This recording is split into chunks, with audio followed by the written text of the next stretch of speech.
हम तुमसे कितनी बार कह चुके हैं कि तुम्हारे पति वेद विरोधी, अमंगलकारी और अपावन है।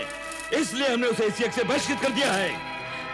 एक ही बात को बार बार दोहराकर हमारे क्रोध की अग्नि को प्रज्वलित न करो।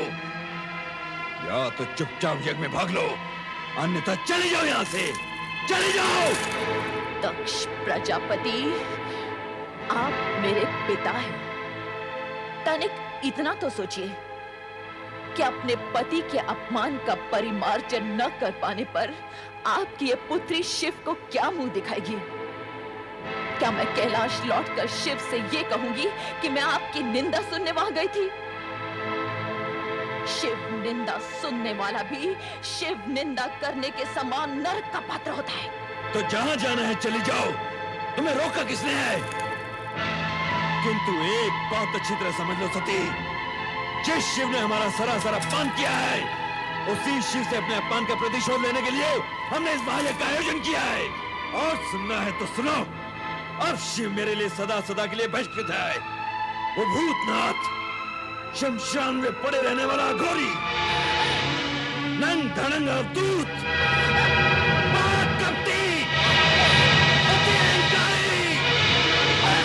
दक्ष प्रजापति, बस कीजिए। मैं पति निंदा नहीं सुन सकती, नहीं सुन सकती। मैं पति निंदा नहीं सुन सकती, मैं पति निंदा नहीं सुन सकती, नहीं सुन सकती, नहीं सुन सकती।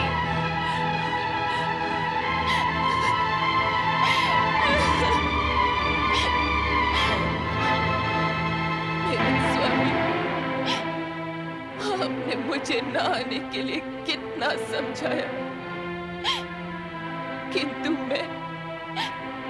किंतु मैं मूढ़मती केवल पिता को दो बातें सुनाने के लोभ में यहाँ चली आई।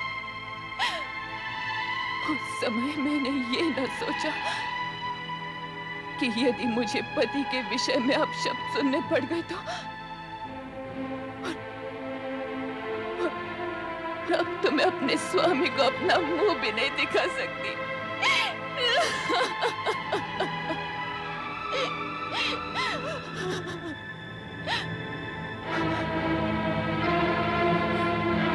जिस स्थान पर मुझे अपने पति की इतनी निंदा सुननी पड़ी, वहीं के वहीं मैं अपने इस देह का त्याग कर दूंगी।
तुम्हारी ये दुर्दशा, तुम अकेले लौट आए। देवी सती कहाँ है? देवी सती कहाँ है? देवी सती कहाँ है? यज्ञ में दक्ष ने आपका अपमान किया, आपकी निंदा की। ये सुनकर माता सती ने ये कहा कि उनको जीवित रहने का कोई अधिकार नहीं, और ये कहा कि आपको अपना मुख दिखलाने का भी कोई अधिकार नहीं। और ये कहते कहते आत्मदाह कर लिया। नहीं, नहीं, नहीं!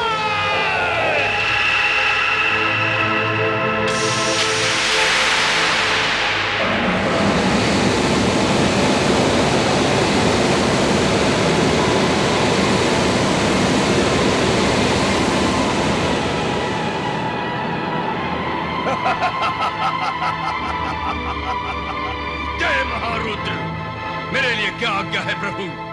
वीरभद्र, दक्ष का अहंकार हमारा विरोध है और हमारा विरोध उसका विनाश। जो आज्ञा प्रभु। जाओ उस यज्ञ को भ्रष्ट कर डालो और जो भी तुम्हारा विरोध करे उसे भी भस्म करने में संकोच न करना। आज विनाश लीला का वो नर्तन करना कि वहां कोई भी शिव सती विरोधी जीवित न रह पाए। जाओ। ऐसा ही होगा प्रभु। जय महारुद्र।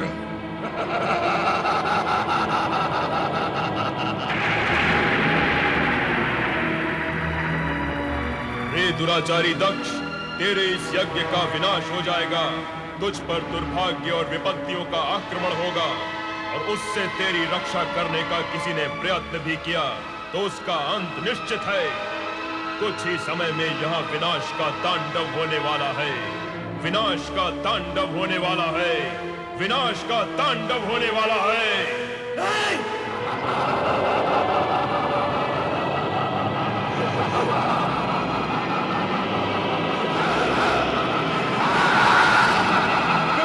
मेरी रक्षा कीजिए, मेरी रक्षा कीजिए प्रभु। दक्ष, शिव की निंदा और उपेक्षा करके तुमने वो दंडनीय अपराध किया है जिससे तुम्हें कोई नहीं बचा सकता, स्वयं मैं भी नहीं। तुम्हारा उद्धार हो सकता है तो चराचरपति शिव के हाथों। प्रभु, प्रभु,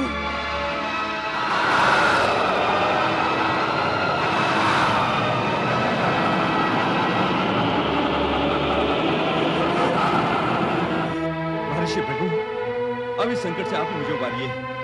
मेरी सहायता कीजिए ऋषिवर, मेरी सहायता कीजिए। अपहताः शूराः रक्षांसि वेदी सदा।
सकता है तो बच।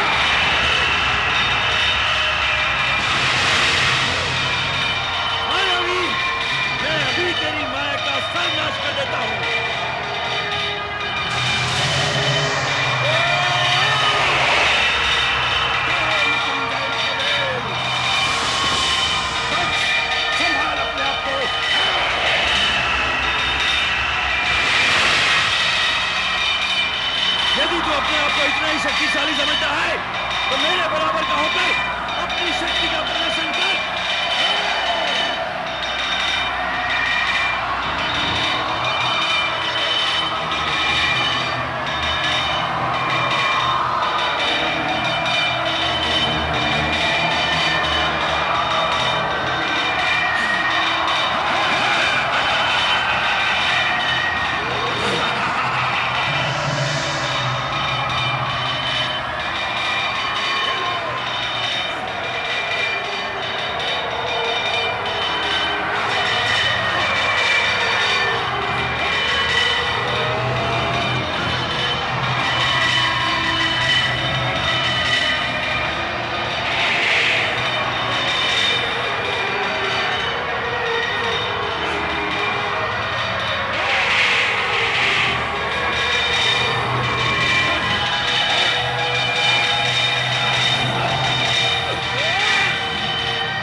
मेरे स्वामी की मृत्यु नहीं हो सकती।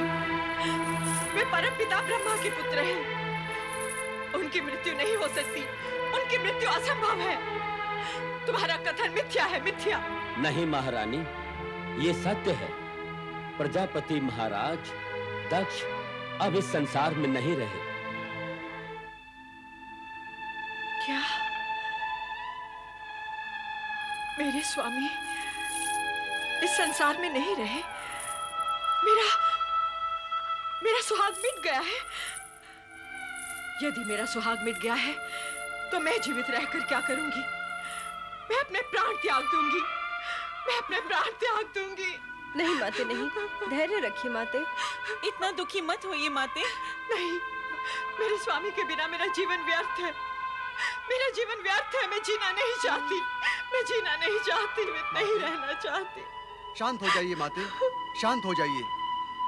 दक्ष प्रजापति जीवित हैं। क्या? मस्तक विहीन होने के उपरांत भी उनका शरीर निस्तेज नहीं हुआ है। शिव इतने कठोर नहीं माते कि किसी के प्राण हर ले। उन्होंने तो पिताश्री को केवल उनकी करनी का दंड दिया है। अब आप ये शोक त्याग दीजिए और शिव जी से प्रार्थना कीजिए कि वो शीघ्र से शीघ्र पिताश्री को पुनर्जीवित कर दें। मैं शिव से प्रार्थना करूं अपने पति को जीवन दान देने के लिए? मैं तो, क्या वो मेरी प्रार्थना सुनेंगे? हाँ माते, शिव शंकर दयालु हैं। वे अपने भक्तों की प्रार्थना अवश्य सुनेंगे। शिव ने ही तो हमारे पति को मृत्यु के मुख से बचाया था। क्या आपको ज्ञात नहीं माते? तुम्हारे पति चंद्रदेव तो शिव के भूषण हैं, शिव के परम प्रिय हैं। इसीलिए शिव ने उन्हें जीवन दान दिया। परंतु मेरे पति तो शिव के द्रोही थे। मेरे पति के समान शत्रुता तो संसार के किसी प्राणी ने शिव के साथ न की होगी। ऐसे शिवद्रोही को भला शिव कैसे क्षमा कर सकते हैं?